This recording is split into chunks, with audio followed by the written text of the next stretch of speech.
Hi class, Richard Tayson here to welcome you to Poetry and the Creative Process, the Summer 23 edition. The purpose of this video is to welcome you and to give you some information about the class. So I'll give you an overview of what the class is about and why I'm qualified to teach it. Part of this video concerns how I've structured the course and important instructions on how to navigate the course. So be sure to watch the entire video. Be sure to watch the short video on the fundamentals of the Canvas learning management system after you finish this video. And then head over to the introductions forum to meet others in the workshop. So I created the class because I happen not to be enamored with specialization. I think that creativity is best nurtured when one develops skills in multiple arts. I've always been interested in many arts: dance, music, theater, poetry, nonfiction. I wrote a little bit of fiction, not much, but I did write some. I'm really into the hybrid idea of things. I study film and film history. I love reading history. I'm not sold on the idea that we're meant to do one kind of creativity exclusively. This course was born out of the idea of the hybrid having value.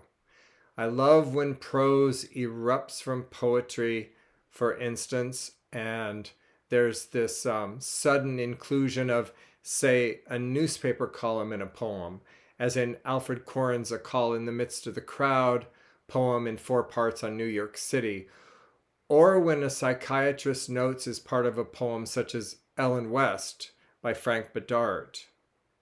I seek music in poetry and am interested in all the arts funneling through poetry.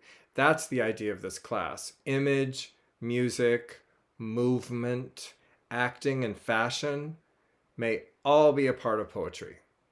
I'm taken by the idea that we can write poems about the other arts, and we can write poems in which the other arts are presented in their technical abilities.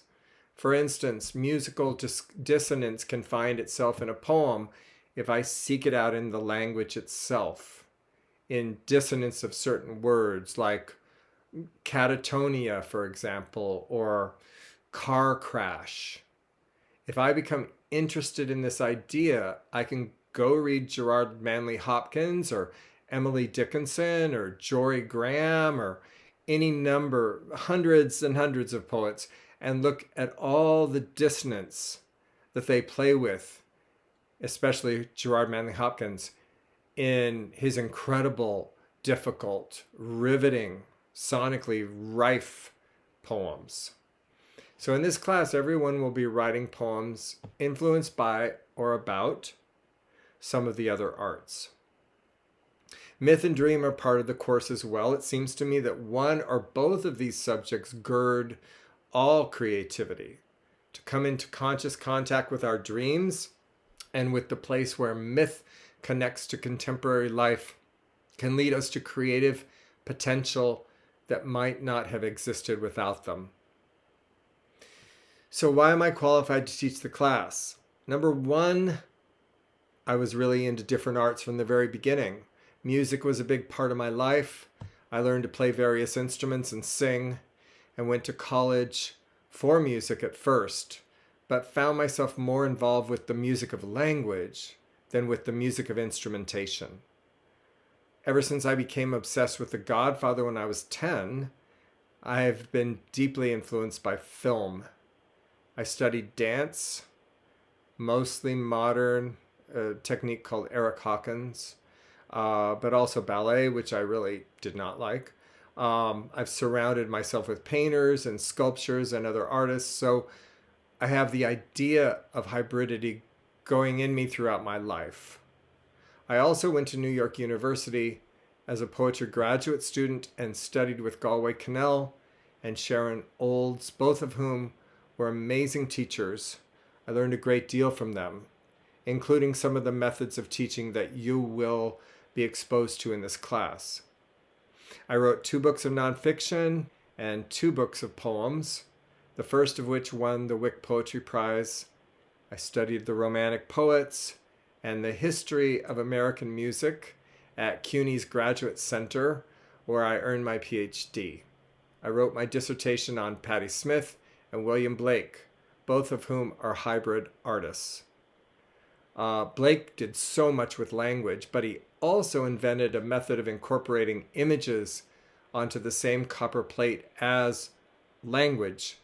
He learned this technique apparently from a dream he had in which his dead brother Robert told him how to apply certain fluids to the copper plate in order to combine image with language. And you can see his amazing work at blakearchive.org. Like these artists, I look for ways the arts overlap. So I'm really happy to teach this class, and I'm glad you're here. From the start, I hope everyone will contribute to the class. Since it's summer and we only have 9 weeks, there are important things to accomplish this first week.